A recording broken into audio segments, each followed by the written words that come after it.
Well, do I have a mod to show you guys today. Pax Britannica is a mod that imagines a world where the American Revolution failed. And some other stuff is happening in this mod, but that's the main highlight here. Obviously, as a proud, red-blooded American, this hurts to see. And fortunately, the devs have recently put in content for America where you can finally correct this wrong. That's why today, you'll see me play as the Second Continental Army, where you play as a small gang of poorly equipped but freedom-loving patriots that slowly build their strength up in the west so they can make the great journey back east, integrating other lands to finally accomplish the goal of freeing America from British rule. If you enjoyed this story as you watch it, I'd appreciate it a lot if you did like the video and subscribe, but anyways, on to the adventure. To become the Second Continental Army though, you need to start as the United Commonwealth of America, the other playable nation they added in the recent update. As I checked out this nation, it's good to see that although things are radically different in this timeline, we get to see that some things will always be the same, like America being involved in coupping a Central American government to support a dictatorship. I mean, it's their fault really. They should have known the rules. Their rights end where my profits begin. Can only enjoy the profits for so long though, because now the whole Commonwealth has to deal with an automation crisis. You see, there's this mega corporation called Edison Imperial Electric Company. They are responsible for a large chunk of the nation's economy, and they just decided to automate a bunch of their workforce, and didn't care at all about the social consequences of firing all those workers. They just made it the government's problem dealing with the people who were, unsurprisingly, pretty mad, and causing a lot of trouble. Ironically, as America finishes stabilizing Nicaragua by finishing off the remaining insurgents, the homeland gets more unstable. Veterans from the Great War gather in front of the nation's capital to demand their bonuses early. A Marine general named Smedley Butler spoke out about the situation, saying that they had every right to want this, but the Commonwealth doesn't care about Americans, so they just told him to shut up. As more and more veterans came to Philadelphia to protest, it was obvious there was going to need to be some sort of response, but not the one the veterans wanted. So as Coolidge prepares to crack down on the mad veterans, the country grows increasingly unstable. The bonus brigade was going to attempt a revolution, but Coolidge preempted it and acted faster by mobilizing his own forces to force the angry veterans away from their camps in Philadelphia.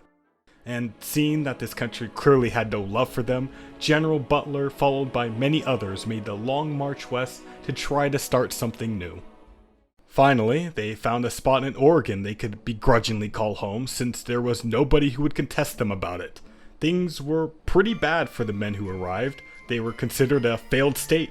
The economy was vibes-based since there was no actual currency, and despite some generals having military competency, the army was barely able to fight. But at least the people here could dream of something better. There was a path forward to creating a free United States, and I was gonna make sure it would happen. But the Second Continental Army had to be careful. The Commonwealth's eyes were everywhere, and we'd have to pay political power based on the number of brigades in our army to make sure we weren't found by them. Once properly settled in our new home, it was time to look outwards. Our generals had some issues after the long trek to the west, but still had plenty going for them. The SCA had several options to expand initially, so I decided I'd make things easier for myself by befriending my big neighbor here. After finishing the focus, they agreed that we would be better off together, and I got to use their army too.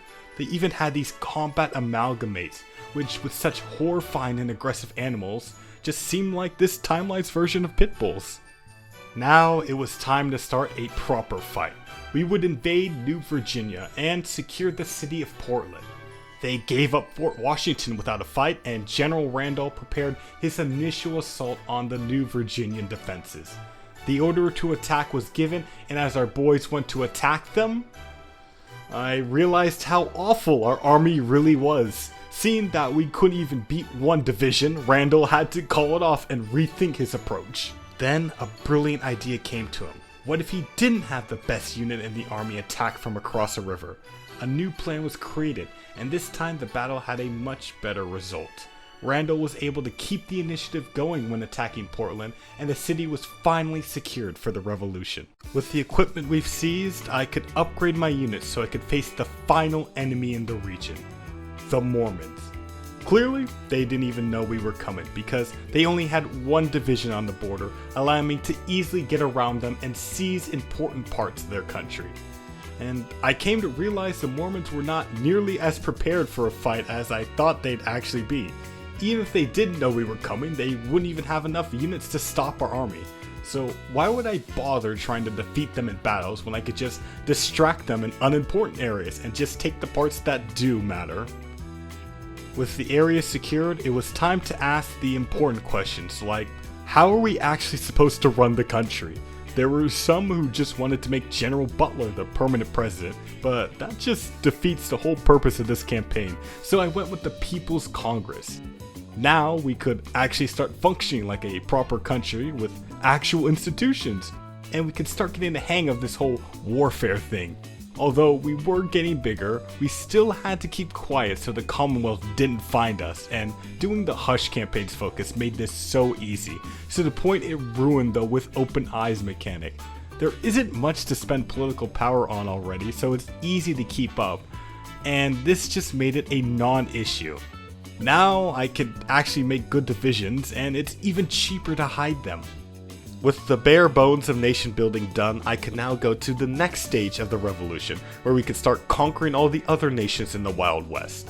We had another focus tree to go through that would prepare us for our final showdown with the Commonwealth and Reconstruction. But that was far in the future. Right now I had to work my way up, defeating the hordes of warlords in the West. Freedomia had it coming first for giving themselves such an awful name. But apparently the Nevadans had it out for me as well, so I had to deal with two fronts in this war. But our problems were not just external, there were a lot of issues to deal with on the inside. The 7 deadly sins plagued this land, since surprisingly, the Wild West doesn't have the highest quality of people around. But there was hope. We had many focuses we could do that could address the degeneracy in this land. But seeing how insignificant the effects of degeneracy are on the country, feels like the mod devs are trying to tell me something. Might as well just allow me to fight the war on sin on the side of sin. Received shocking news as I was cleaning up another warlord that apparently we weren't the only Americans who are sick of the British. We were happy for them. Finally, they had woken up to see that the crown would never represent them and were fighting for freedom, leading to an honestly pretty cool super event. Continuing provocations from the Imperial Parliament, which has issued a strict denouncement of the Coalition's unilateral declaration of independence. Limited fighting continues in the Lesser Antilles and East Africa, where America never stops. We will never surrender until the tyranny of the British Empire ends. We were denied our freedom once, and will never let it be denied again. But their fight doesn't mean we should stop ours. I have to keep securing the West. Now, I don't know how Patton ended up in control of Utah, but he's busy invading the Apache lands in Arizona, so that was a perfect time to swoop in and kill him. I'm sure the Apaches really appreciated me taking all that pressure off of them by taking care of Patton's Rangers, but that didn't mean they were safe. We're Americans, of course, so we have to continue the tradition of taking land from native people. After this, we get the great news that the American Commonwealth had actually managed to beat the British, securing their independence. Britain now effectively lost 1/3 of their empire. Not all the conquests are bad though. Colorado is under the control of the Rockefellers, so we can only imagine how that society is looking right now. Invading them is just doing the people a favor. And continuing with the justified conquest, the final warlord I'm able to attack is the Dixie Republic. But as we've expanded, so has the arsenal, since I now have fully equipped power armor units to use against the Dixie army. And when they were finally deployed on the front line and used in combat, their performance left a lot to be desired. It's not like they stood much of a chance anyways. Our troops are just straight up better, and it's not like the Midwest has much in terms of defensible terrain. With the fall of the last Western warlord, we can now start properly taming this wild land. By this point, it was obvious to the Commonwealth who we were and what we were trying to do. It seemed unlikely we could ever resolve our differences peacefully with the United Commonwealth, because despite seeking freedom, they still reeked of British influence. We prepared a new weapon for our next war called the tripod. These masses of tripods would easily break through entrenched enemy lines. There were still questions about the necessity of this war, but when we received news that Edward I had crowned himself King of America, those questions vanished. We couldn't allow our American comrades to just be oppressed by another British monarch. We finally cleansed our land of sin to prove our righteous cause, and the war economy was properly set up to support our large army. With the plans completed and our armies deployed, it was finally time to liberate this continent for good. When the war was finally declared, there was fighting all across the Midwest. Since we are supposed to be liberating our American brothers, we chose to be nice, even if it did make the war harder for our army. But although we had standards, Edward didn't, since he just re-allied with the British along with the other free nations, only further reinforcing to us that we had to win or else we would be under British rule forever. Although the Midwest was initially a stalemate due to the amount of enemy divisions, the Canada front was smooth sailing since we pushed through the Pacific Northwest, seeing nobody around. Since the Borealis government was getting barely any support, they just tapped out. Despite getting some reinforcements from the Commonwealth at the last minute, it was too little too late. Meanwhile in the Midwest, much of the Commonwealth armies had worn themselves out with constant frontal attack, so we could actually make breakthroughs in their defensive lines despite the fact they had complete air supremacy. Our troops were going to push east no matter what. When we crossed the Mississippi River, their front line was barely manned. They had a skeleton crew to hold large parts of the front line as we liberated Michigan from them. I targeted the industrial area since it would weaken the Kingdom of America even faster. By the time I was taking Ohio, the American Kingdom could barely sustain an army to defend itself. The entire front line was just other Commonwealth goons. If America is having to rely on Canada for the majority of its defenses, they've clearly fallen off so much that they don't deserve to exist. It was time to end them for good. With their front line shattered, we were free to just send our units to the remaining major cities to announce that their liberation has arrived. They made a final stand in the Northeast, but the surviving Commonwealth units were so under-equipped that when the tripods arrived, the final stand in New York City did not last very long. With the capture of New York, we could finally claim victory and all those former Commonwealth nations in North America surrendered to us. With the main war over, it was time to go beyond being a simple warlord and be recognized as the great power we deserve to be. Some people recommended that we release Canada as a separate puppet state, and of course, we ignored them. The Canadians fought us too hard to be given that much autonomy. We had our first election and I just role-played the average voter and just picked the guy whose name I liked the most. As for the people who were a part of the previous regime, well, we gave them a trial to prove their innocence, but too bad the proof of their guilt was just undeniable, so they were executed. A lot of the people in the South were unhappy with the push for equality under this new regime, so they banded together and rose up. Fortunately for them, angry racists with shotguns did not stand much of a chance against their armored robots. There were also some Imperial loyalists who were faking that they liked being ruled by us while they built up their strength to secede, so we hit them with the robots too before they could become a proper threat. Our country may not be a fan of automation, except when it comes to killing dissidents. With our internal threats neutralized, it was time to pick our new capital. We could decide to go for the metropolis of New York City. With its great trade connections, our government would be in the center of the American economy.